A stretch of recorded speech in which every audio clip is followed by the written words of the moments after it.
les marchés financiers avec IG Markets, CFD Trading.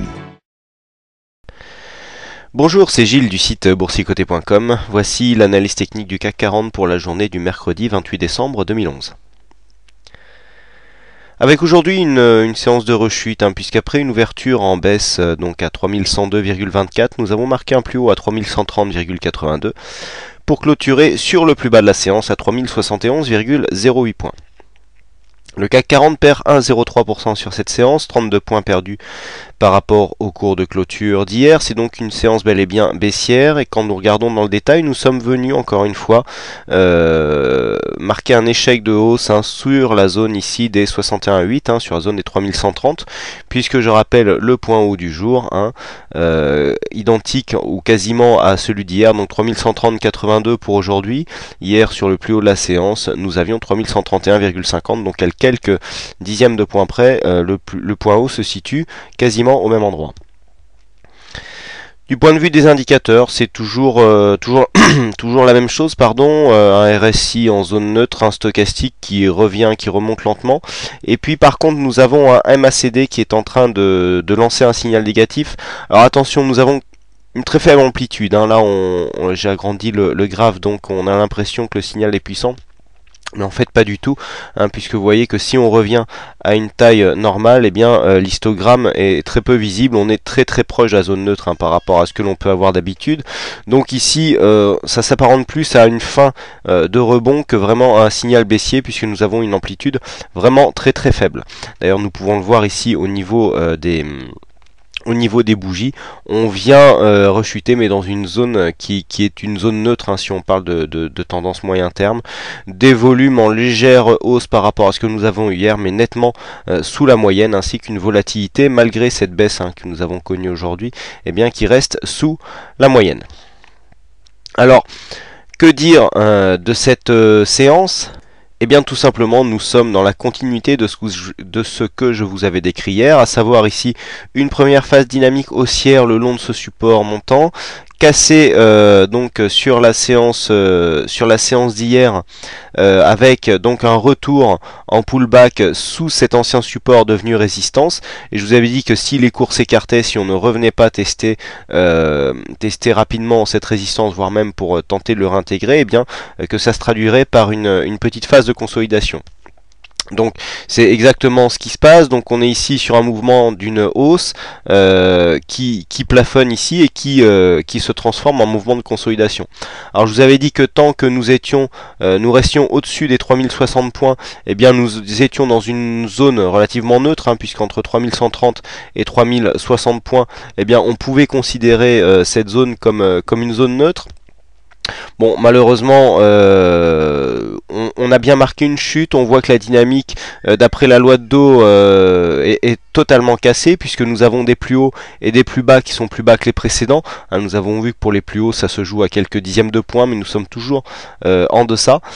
Nous avons presque d'ailleurs en unité de temps 1 heure un double top qui s'est formé, donc avec un objectif qui vient d'être rallié si on prend les cotations CFD donc post clôture.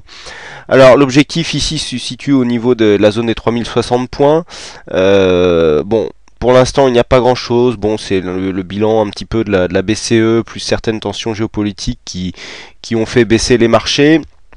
On a vu des mouvements spectaculaires sur les monnaies, où notamment le dollar redevient un petit peu la valeur refuge. Bon, rien de trop grave, on verra bien ce que ça donnera à la rentrée. On a un bon nombre d'investisseurs qui sont absents des marchés pour l'instant. Donc pour l'instant, tant que nous restons au-dessus des 3060 points, le mouvement reste un mouvement technique normal. On vient consolider ici cette phase de hausse. Alors attention, je vous rappelle que par rapport à la phase de baisse que nous avons là, nous sommes toujours sous le retracement des 61,8 et que donc un retournement dans cette zone, à savoir 50-61,8, nous donnerait une continuité de mouvement baissier. Donc là, si nous cassons par contre la zone des 3060, vous voyez que nous avons ici les 3057 qui représentent les 38,2% en retracement de Fibonacci. C'est pour ça que je vous avais indiqué cette zone comme 3060 comme étant relativement importante. On pourrait rapidement ici en cassant les 3060, revenir sur la zone des précédents plus bas, à savoir donc dans une zone entre 2970 et 2940 points. D'ailleurs, si on avait une cassure assez dynamique ici de cette des 3060, on pourrait repasser sous les 3000 points assez rapidement dans une accélération baissière. Vous voyez que du point de vue chartiste, alors voilà, c'est là que je voulais en venir tout à l'heure, c'est qu'on se trouve vraiment cette zone des 3060, on oscille autour d'elle depuis maintenant quelques temps.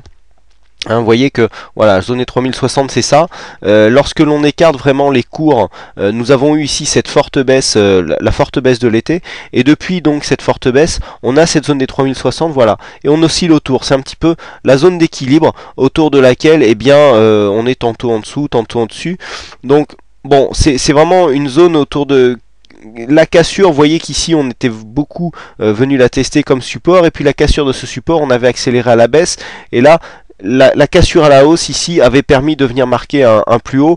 Donc nous avons quasiment un triangle symétrique. Alors par contre, si c'est un triangle symétrique du sens où on l'entend, vu qu'on vient d'ici du haut, alors le triangle ne se place pas tout de suite, on serait peut-être plus sur un diamant avec un, mais il n'est pas régulier, hein, c'est pour ça que je voulais pas tracer, avec un espèce d'élargissement suivi d'un resserrement. Et donc si nous avions un diamant, ça serait plutôt une figure assortie haussière, puisqu'on rentre dans le diamant par le haut. Mais bon, encore une fois, je me répète, le diamant n'est pas assez régulier pour être vraiment une figure significative. Par contre, ce que l'on voit ici, c'est que la zone des 3060 points. Alors par contre, si on considère ici cette zone comme triangle symétrique, normalement le triangle symétrique est une figure de continuité, donc on ressortirait plutôt par le bas de cette figure.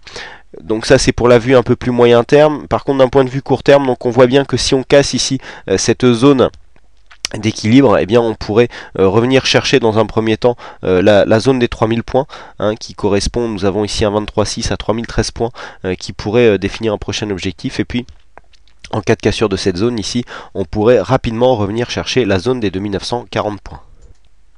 A contrario, tant que les cours restent au-dessus de cette zone des 3060 points, on peut toujours assister à un rebond technique, donc à une formation en range, hein, c'était mon scénario favori, je dirais, avant les événements du jour, d'oscillation jusqu'à la fin de l'année entre 3060 et 3130 points.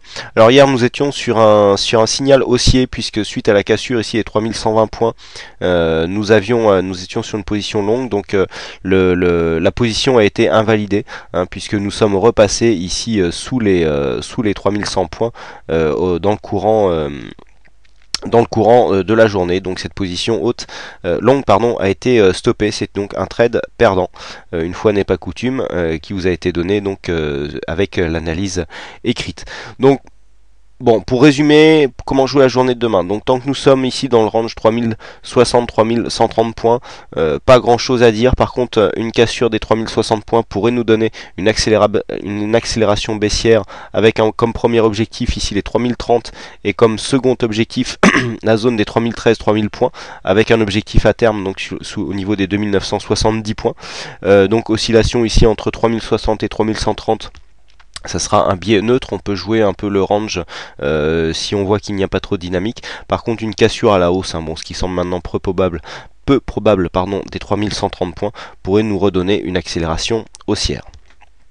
Voilà ce que l'on peut dire donc sur cette analyse technique. Aujourd'hui, il y a un petit bug, hein, sur le jeu du fixing. Je ne peux pas donc vous donner le gagnant du jeu aujourd'hui. J'espère que la page sera réparée assez rapidement. Je vais m'y employer. Et puis sinon, je vous souhaite à toutes et à tous une bonne soirée, bonne chance dans vos trades. Et je vous donne rendez-vous dès demain pour de prochaines analyses techniques en vidéo. Bonsoir à tous. Les marchés financiers avec IG Markets, CFD Trading.